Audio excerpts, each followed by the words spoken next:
महाराष्ट्र का सिंधुदुर्ग जिला अपनी प्राकृतिक खूबसूरती और ऊंचे पहाड़ों के लिए जाना जाता है। इसी इलाके में स्थित है अंबोली शहर का मशहूर पिकनिक स्पॉट। हर वीकेंड पर यहाँ सैकड़ों सैलानी प्रकृति के खूबसूरत नज़ारों का लुत्फ उठाने आते हैं। लेकिन नवंबर 2017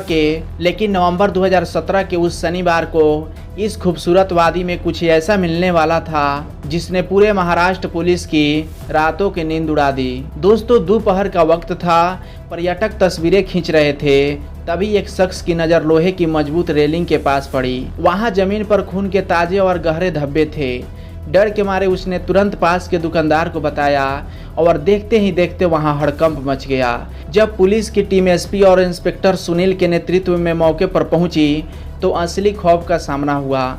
सैकड़ों फीट गहरी और अंधेरी खाई में एक भारी डंबल पड़ा हुआ था। कड़ी मेहनत के बाद जब उस डंबल को ऊपर लाया गया तो पुलिस के पैरों तले जमीन खिसक गई। वह एक इंसानी लाश थी जिसे एक भारी बिस्तर में लपेटकर रस्सी से बांधा गया था।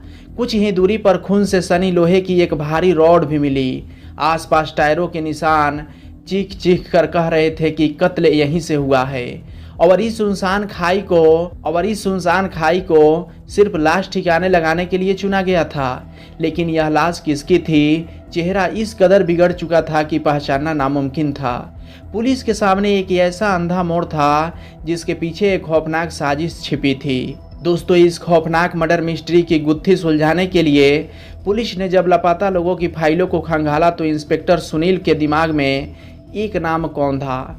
विजय कुमार गुरव। दोस्तों, भरगांव के रहने वाले 38 वर्षीय विजय कुमार पेशे से एक सम्मानित कॉलेज प्रोफेसर थे।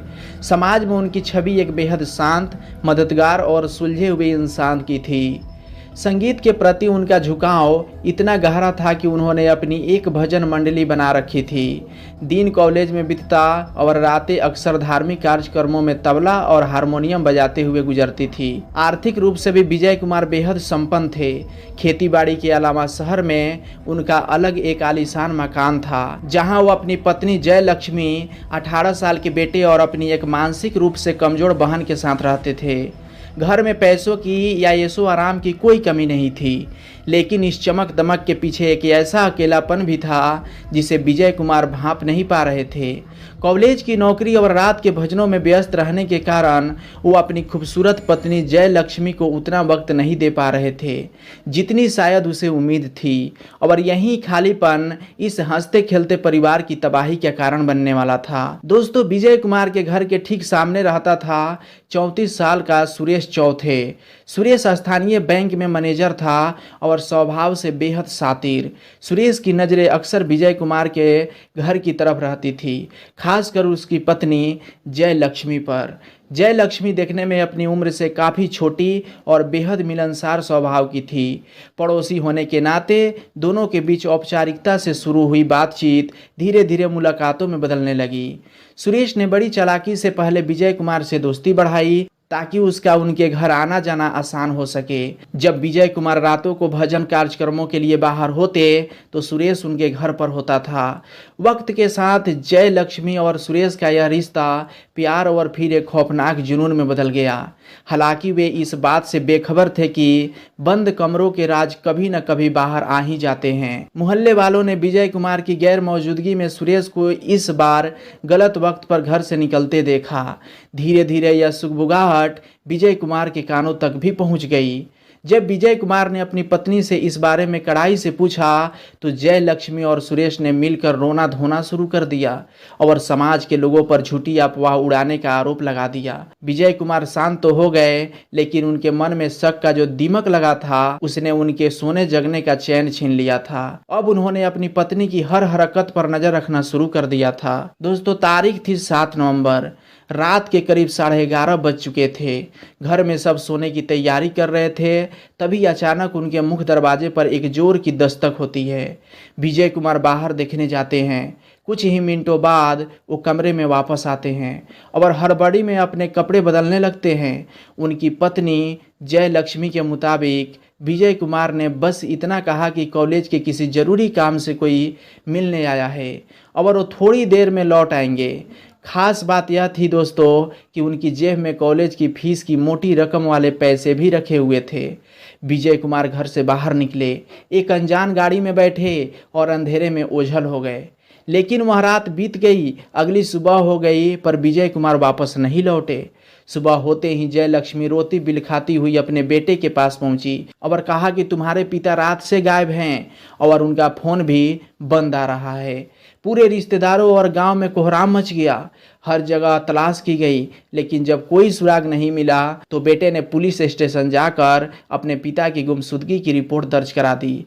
पुलिस ने जयलक्ष्मी से जब पूछताछ की तो उसने बहुत ही सफाई से उस रात की पूरी कहानी सुनाई और पुलिस को वह यकीन दिलाने की कोशिश की कि विजय कुमार किसी पैसे के मामले में या किसी बाहरी रंजिश का शिकार हुए हैं। दोस्तों, उधर पुलिस तफ्तीश कर रही थी और उधर 11 नवंबर को अम्बोली की खाई से वो लावारिस लाश बरामद हो गई। जब जयलक्ष्मी को लाश की पहचान के लिए अस्पताल बुलाया गया तो उसने शव को देखने के बाद साफ मुस्कुराते हुए कहा कि नहीं, यह मेरे पति का शव नहीं है।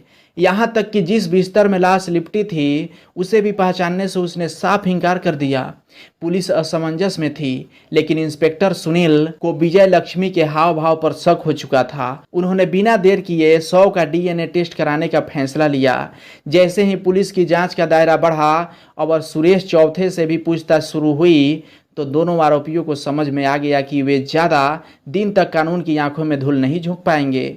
अभी डीएनए की रिपोर्ट आनी बाकी थी कि एक रात जयलक्ष्मी अपने घर में रखे गए सारे सोने, गहने और पैसे को लेकर अपने 18 साल के बेटे और मंदबुद्धि ननद को बेसहारा छोड़कर पड़ोसी सुरेश चौथे के साथ फरार हो गई। दोनों के इस तरह अचानक गायब होते ही पुलिस का शक यकीन में बदल गया। पुलिस ने तुरंत उनके मोबाइल नंबर्स को सर्विलांस कर डाला। उनकी लोकेशन ट्रैक की गई। उनकी लोकेशन कभी दिल्ली, कभी कोलकाता तो कभी गुजरात बदल रही थी। पुलिस की टीमें लगातार उनका पीछा कर रही थी। आखिरकार मुंबई के रेलवे स्टेशन पर घेराबंदी करके पुलिस ने दोनों को रंगे हाथों दबोच लिया। इसी बीच प्रयोगशाला से डीएनए रिपोर्ट भी आ गई, जिसने यह पक्का सबूत दिला दिया कि यह लाश उसके ही पति के हैं, बल्कि वो प्रोफेसर विजय कुमार गुरव की ही थी। दोस्तों, थाने लाकर जब पुलिस ने अपने सख्त अंदाज में पूछताछ शुरू की तो जयलक्ष्मी और सुरेश का सारा झूठ ताश के पत्तों की तरह बिखर गया और जो सच सामने आया उसने मानवीय रिश्तों को शर्मसार कर दिया। जयलक्ष्मी ने कबूल किया कि विजय कुमार का बढ़ता हुआ शक उसके प्यार के बीच की सबसे बड़ी दीवार बन चुका था। इसलिए उन्होंने विजय कुमार को हमेशा के लिए रास्ते से हटाने का मन बना लिया था। उस खौफनाक रात को जयलक्ष्मी ने सबसे पहले खाने में गहरी नींद की दवा मिलाकर अपने बेटे और विजय कुमार की मंदबुद्धि बहन को बेहोश कर दिया। जब विजय कुमार कमरों में अकेले बचे तो जयलक्ष्मी ने इशारा पाकर सुरेश को घर के अंदर बुलाया। सुरेश अपने हाथ लोहे की भारी रॉड लेकर आया था। सोते हुए विजय कुमार पर एक के बाद एक ताबड़तोड़ हमला करके उनको मौत की नींद सुला दिया था। दोस्तों, कत्ल के बाद उन्होंने लाश को घर के ही एक बिस्तर में लपेटकर अपनी मारुति ओमानी वैन में डाला और रात के सन्नाटे में अम्बोली की सैकड़ों फीट गहरी खाई में फेंक दिया। घर लौटकर उन्होंने खून के सारे धब्बे साफ किए और समाज के सामने लापता पति का एक झूठा नाटक रच दिया। आज दोनों आरोपी सलाखों के पीछे अपने कर्मों की सजा भुगत रहे हैं। दोस्तों, यह खौफनाक दास्तान हमें सिखाती है कि जब रिश्तों में से वफादारी और विश्वास खत्म हो जाता है तो इंसान किसी भी हद तक गिर सकता है। क्षणिक सुख और गलत फैसले न सिर्फ एक हंसते खेलते परिवार को उजाड़ देते हैं, बल्कि आने वाले पीढ़ियों की जिंदगी में भी कभी न मिटने वाला अंधेरा भर देते हैं। इस पूरे मामले में आपकी क्या सोच है, हमें कमेंट सेक्शन में जरूर बताएं। अगर आप चैनल पर नए हैं तो चैनल को सब्सक्राइब दोस्तों जरूर कर लीजिएगा। वीडियो तो बहुत लोग देख रहे हैं लेकिन चैनल को सब्सक्राइब नहीं कर रहे हैं। प्लीज़ दोस्तों, चैनल को सब्सक्राइब कीजिए, अपने दोस्तों के पास शेयर कीजिए ताकि यह समाज जागरूक हो। चलिए मिलते हैं नेक्स्ट वीडियो में, तब तक जय हिंद, जय भारत।